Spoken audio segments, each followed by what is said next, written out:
because Riddles in the Dark was finishing, and and we're looking for sort of the next fun thing to do. Just to recap for a moment, one of the things that I was saying in the talk that I gave when I introduced the SilmFilm project is something that a way in which and it certainly has been very heavily reinforced over the course of these last 2 years as we've been actually doing this, is a sort of recantation I gave during that talk. Recantation of the kind of disdain in which I had joined, and with which all academics are conditioned to speak about fan fiction, right? Fan fiction is this sort of laughable, even absurd thing that some non-critical and simple-minded people do, right? And nobody, who's intellectually rigorous takes it seriously, right?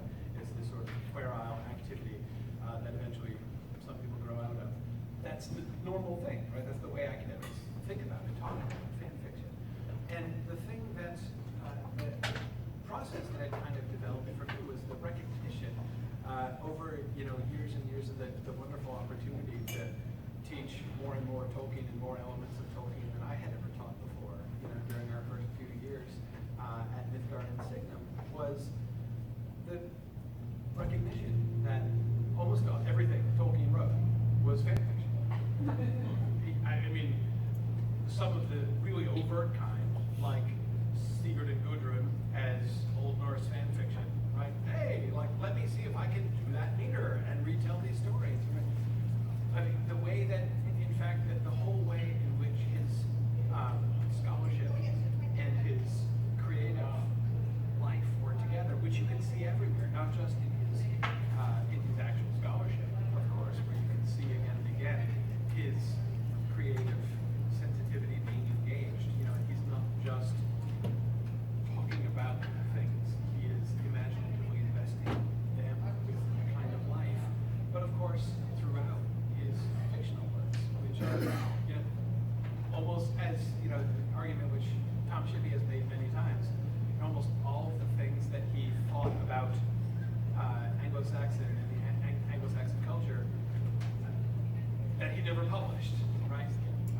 He put into Rohan, basically. I mean, instead of publishing it, he just did it. But whether it be his particular interpretation of contested lines in Beowulf, right, or whether it be his theory about what some ideas that are discussed but nobody really understands what those words mean or what they're talking about, and he just hear him do it, right?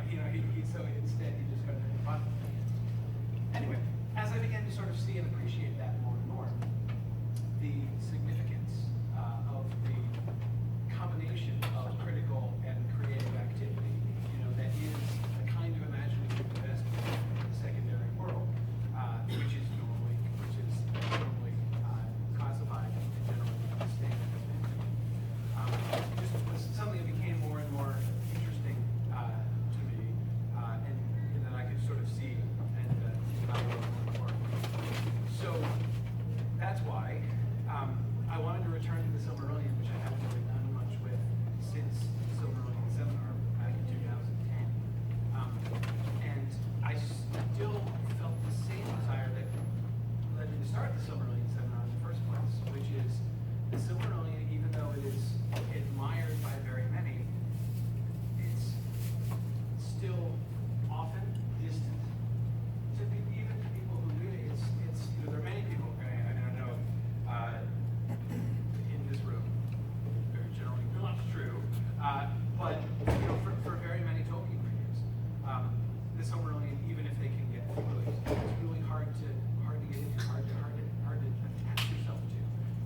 Let's not do that.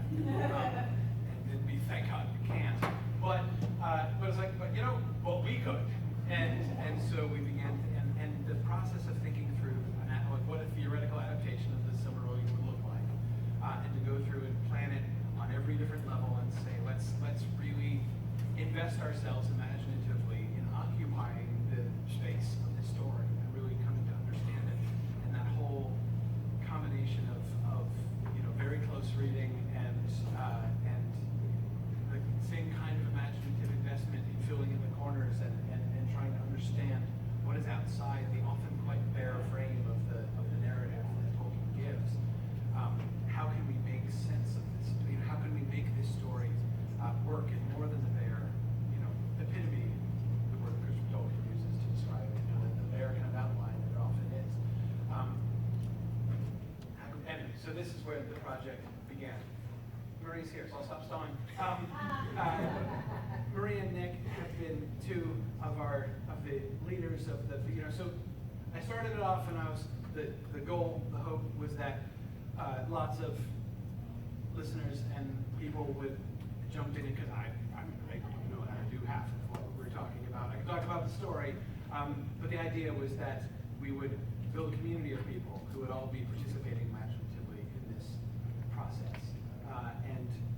Nick and Marie have been our two leaders of the folks who have really committed themselves to the project and really, they look surprised that I've used the word committed. That's how I think of it anyway, but anyhow, the way that they have invested, anyway, it's been really wonderful. So they're here to talk about some of the things that they've been doing, sort of talk about the project and what we've now done. The overall form of it, of course, we've planned it not as a feature film because that's an incredibly dumb way to do the Silmarillion. We've planned it as like a continuous TV series. We've planned season 1 and season 2 so far in the last 2 years.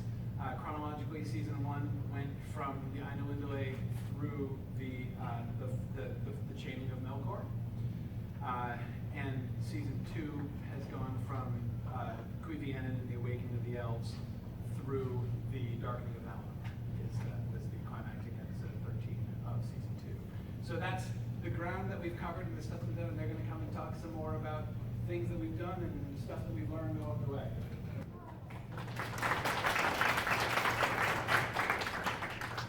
Thank you, Corey Olsen, for giving the first 10 minutes of my talk way better than I possibly could. Awesome. So, given that it was a question asked the last time I talked about this, I'm Nick Palazzo, and I am one of the people that has been involved in the scripting of the individual episodes as they have been, as they've come up. Marie also has been on the script team, as well as Karita over there. Brandon has also been there, and of course there's also Brian Fattorini, who can't be here because he's on the other side of the planet right now. Yeah, excuses. Yeah, Brian. Also, even though he's not been on our roundtable discussions that are up on YouTube, Hakan Wells, who is probably he's probably the third most active, or the second most active person on the forums. He's the most active person. The most active person is I, so that would make him the second. I'm probably like fourth. You're in there, yeah. I'm in there. So he's, a lot of his ideas we've made sure to, bring into, to utilize them.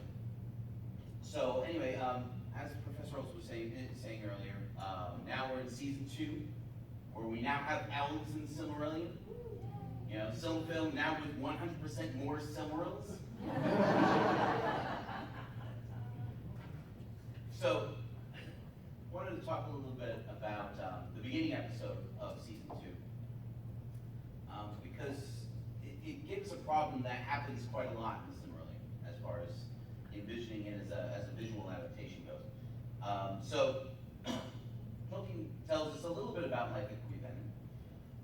He says, long they dwelt in their first home by the water under the stars, and they walked the earth in wonder, and they began to make speech and to give names to all the things that they perceived.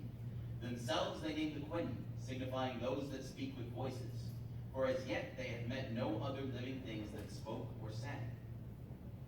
That's what he tells us about their life at Cuiviénen. When we're looking at a visual adaptation, we need to show a lot more than that. These people need to be alive. They need to live. So, what does that look like? So how do we think about this? And we did a little bit more of this also when we got to Valinor and to Tyrion, but this I think was one of the more interesting areas to look at as well. So when we think of, for example, tools, the host said specifically they didn't want to see metal tools or weapons, which makes perfect sense. So what do we think of when we think of tools before metal? We think of wood, bone, stone, materials like that. And we often think about like those crude flint knapped tools, with the serrated edges and whatnot, very sharp, but they're not pretty, except in a very, very loose sense of the word. So these are elves, right? They don't make ugly things, Right, you would not expect to see a crude flint-tipped spear in the hands of one of Tolkien's elves. So we had to kind of, you have to kind of figure out what's going on here. For example, we find out in the Two Towers that the elves don't need quite as much sleep as we do. Varying levels of sleep we need. For example, in the Two Towers, as Aragorn and Legolas and Gimli are chasing down the Uruk-hai, he says of Aragorn, he cast himself on the ground and fell at once into sleep, for he had not slept since their night under the shadow of Tol Brandir. Before dawn was in the sky, he woke and rose. Gimli was still deep in slumber, but Legolas was standing, gazing northwards into the darkness, thoughtful and silent as a young tree in a windless night. They are far, far away, he said sadly, turning to Aragorn. I know in my heart that they have not rested this night. Only an evil could overtake them now. So Legolas was awake, but he may have just gotten up, right? It's possible that he just got up, stood there, looked out into the distance, decided that they couldn't possibly catch up with the orcs, and that could have happened. But probably not. So then, a little bit later, he says, only Legolas still stepped lightly as ever, his feet hardly seeming to press the grass, leaving no footprints as he passed. But in the way-bread of the elves, he found all the sustenance that he needed, and he could sleep, if sleep it could be called by men, resting his mind in the strange paths of elvish dreams, even as he walked, open-eyed in the light of this world. So essentially, an elf can sleep while still performing a mundane task, like walking or running, apparently. Probably not weaving a sheet, but Now we do know the elves do sleep, obviously. Turgon and Finrod sleep because they have dreams, so they do sleep in some form or fashion. In Fellowship, when they're in Moria, specifically, Frodo's keeping watch, and one by one, the members of the Fellowship drift off to sleep. At least Frodo's perception. So it seems that Legolas certainly does sleep under those circumstances. In the part about the elvish way-bread, we're learning about Glemnus. And if Glemnus is any indication, elves don't really require a lot in the way of carbohydrate intake, the way that we do. I mean, as a big fan of bread, elves apparently, the elves tell us that one cake of Glemnus will keep a traveler on his feet for a day of long labor, even if he be one of the tall men of Minas Tirith. Now, of course, they're directly saying that even men would be able to, survive on this, on one cake of this per day. However, the elves clearly have the ability to squeeze every last ounce of energy they can out of this food. Now, granted, leavenous is not available to everybody, but one can extrapolate that there are other things available that are not quite at that level. So, basically, what we're seeing here is a group of people that have nearly endless life and a lot of free time on their hands. Now, they only have the stars to mark the time also, so if the stars moved at all, which I'm not entirely certain that they were at the time, they don't have a concept of, well, I'll do that tomorrow. I'll finish that tomorrow. No, chances are, if they're working on something, they probably work on it until it's finished, or until they cannot continue any longer. Then I gotta clock out at 5. So we can expect them to use techniques beyond what was typically found in early humans. However, we need a point of reference for this, okay? So one thing that we can look at is civilizations that were still using stone tools and weapons when the rest of the world had kind of moved on, all right? The Polynesians are a great example. The Polynesians used a lot of edge grinding techniques on stone tools that were not really used in a lot of parts of the world. They even made weapons and tools strictly out of wood. Now, of course, they had harder woods than were available in a lot of other parts of the world as well. But they figured out how to utilize them to make an actual cutting blade out of wood, which is not the easiest thing in the world to do. Also, there's techniques that were used from New Mexico to Denmark, where peoples would actually grow axe heads into the handles. So basically what happens is you put the axe handle in a crook of the tree, tie it off, and then as that branch grows, that now is your axe handle. And this makes perfect sense to the kind of thing that we see elves doing. They have the time, put that there, I'll come back later. And it's not like it's going anywhere. So clothing. Now Anastasia, who has a lot of stuff in the back there that Karita generously put together that you can take a look at. Most of the costumes that we have in mind so far have been designed by Anastasia, who's been an invaluable source of information regarding the manufacture of clothing amongst ancient peoples, specifically because she's also done a lot of research in this particular area. She drew a lot of information from the famous Ted Naismith image of the elves of Cuiviénen as well. I'll try to pronounce that as many different ways as possible. So if you're a linguist, sorry. Given once again that the elves have plenty of time on their hands, it seems natural to all of us that they would quickly master the manufacture of cloth from plant fibers. The ability to weave together. They have time. They can do this without having to requiring complicated loom technology or something or anything like that. Anastasia also innovated the idea of boards against the Dark Hunter, who was dubbed Hjalmo after, probably, was it that? Am I right? Yeah. Okay, give me a look.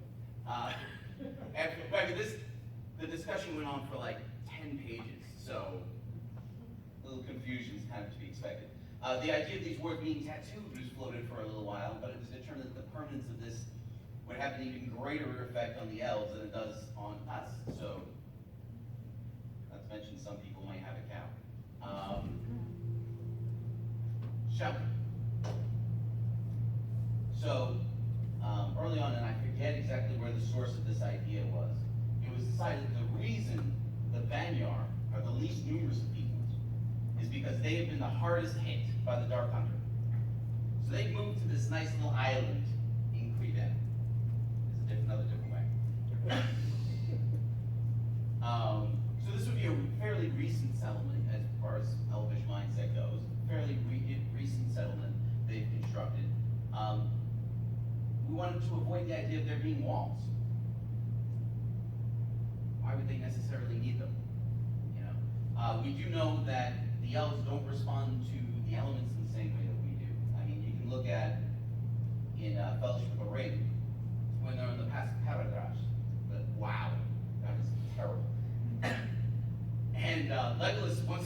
us a window into the lives of the elves.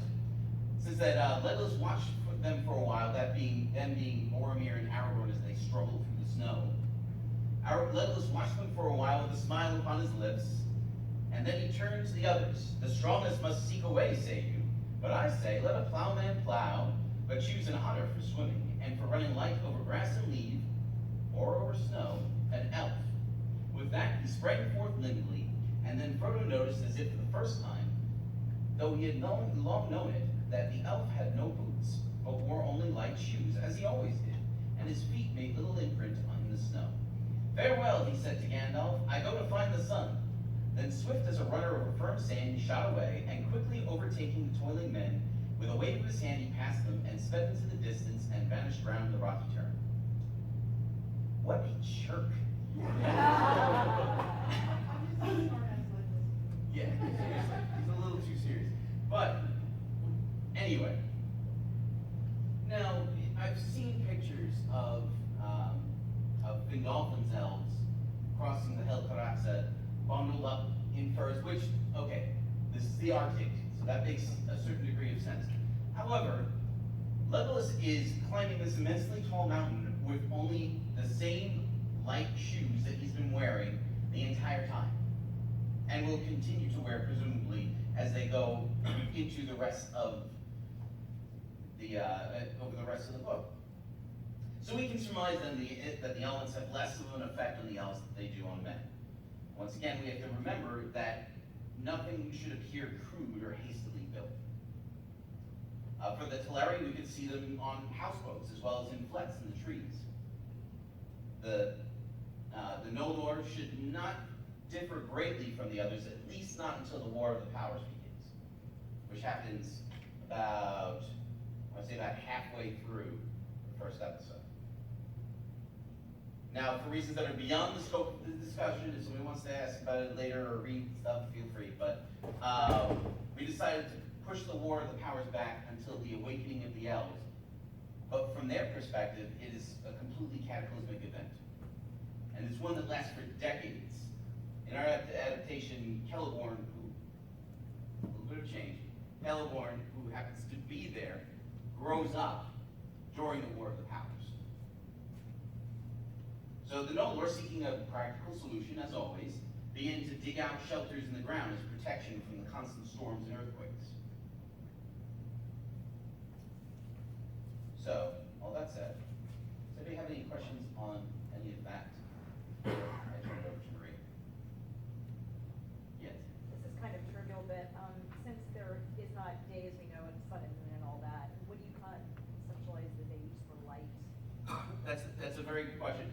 I mean, fire is a perfect, it's a perfect thing for that. And now, light by fire does to us visually kind of key in some kind of danger because it's a very dark light, right? There are other things that they could use. I mean, you could trap fireflies in a bottle. That's a perfect thing to send elvish kids out to do. They've got time too. They have plenty of time, yeah. So, there are a number of things that you can do utilizing the kind of time that and see, that's something, again, a thing that I didn't think of, and now, all of a sudden, now there's solutions to that. Yes. I would argue that they don't need light the way we need. Well, that's true. They certainly don't need as much. The camera does. We- Yeah, I we- know. we- Well, there was, of course, I remember there was a bit in one of the behind-the-scenes things about the Lord of the Rings films, and Sean Astin asked the lighting guy, "Hey, where is this lighting in Shelof's tunnel coming from?" And the guy said to him, "The same place as the music." Fair point. Yes, Andre. Well, no, it's just more of commentary than a question here, but it's just interesting that without the presence of day and night, how would you visually mark passage of time? Good question. That is something you have to Well, think about. and the earth is flat, so the stars aren't even visible. Right. Well, that's what, yeah. And I know, it'd be little things that you have to, just little, you have to do like little, long camera pans or watching a candle burn down. Well, Yeah, I mean, well. Well, I mean- How do planets exist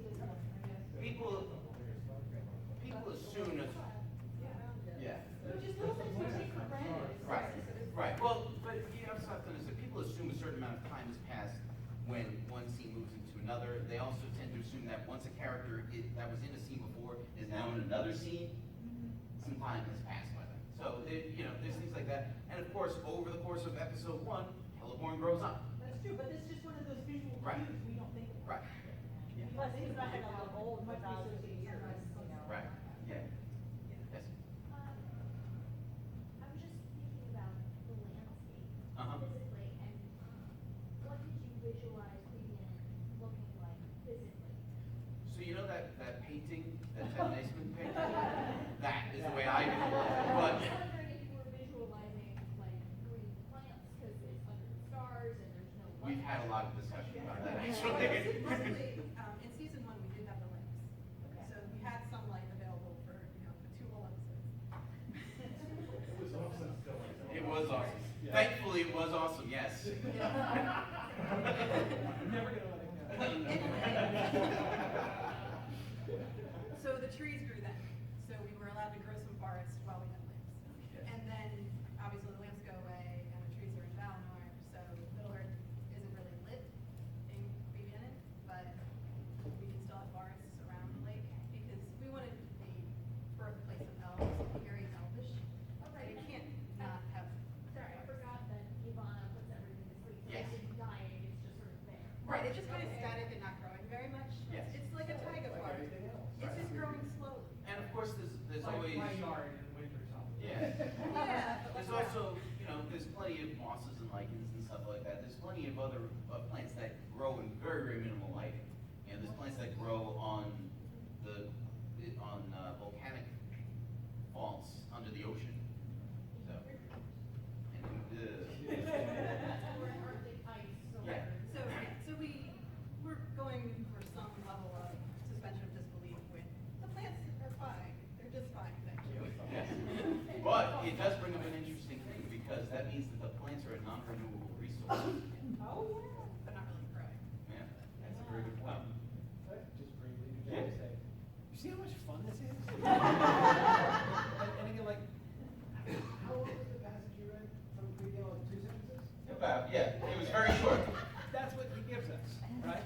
But the thing that makes this particular project so much fun is to basically do exactly the process that Tolkien did so often with the Anglo-Saxon materials, with the other things that he was to say, okay, given what we're told, right, the quite minimal thing that we're told, what would that have looked like? What would have had to happen in order for that to be? Or if that was, what would it have looked like when he doesn't tell us anything of those things? So, Well, there was a very specific thing that you said during the session when we were talking about the settings. yeah. Okay, when we were looking at the maps that Herengil had drawn, Right. one of our Norwegian fellows. Norwegian cartographer who was making maps for all Yeah. He's European. He's European. Yes. He's from someplace in Northern Europe. Anyway, so he's drawn a lot of these really fantastic. He's a big role player, so he's got a lot of DMing experience, and he's drawn all these fantastic maps of the various cities and stuff like that. And he drew this one that's like right on the edge of Valinor, the hill of Zelahar. Anyway, thanks. Some people know how much I struggle over names sometimes. And you had said, I've always thought about the trees as beautiful, but I never thought of them as being huge, but they would be, wouldn't they? And as soon as I heard you say that, I was like, that's why this is important. Because you're thinking about the material that we're given in a very, very different way from the way that you have. And people who have been studying this work for years and decades sometimes don't realize this stuff because they don't think about it in that way necessarily because they're reading a book. And for the setting of Cuiviénen, actually did some location scouting where we picked different places around the world and took pictures up and see what people like. So I think we ended up with, Yeah. Georgia. The country. The country. Yes. Someone found a beautiful photo of the lake there, and everyone kind of agreed that it looks sufficiently beautiful and elvish. So that's our visual image of what it looks like. It's kind of small though, so probably. you would That do- book bigger. Yeah, Yeah. I think you might need some other settings to fill it out, but. Yeah. For some reason, I've always been putting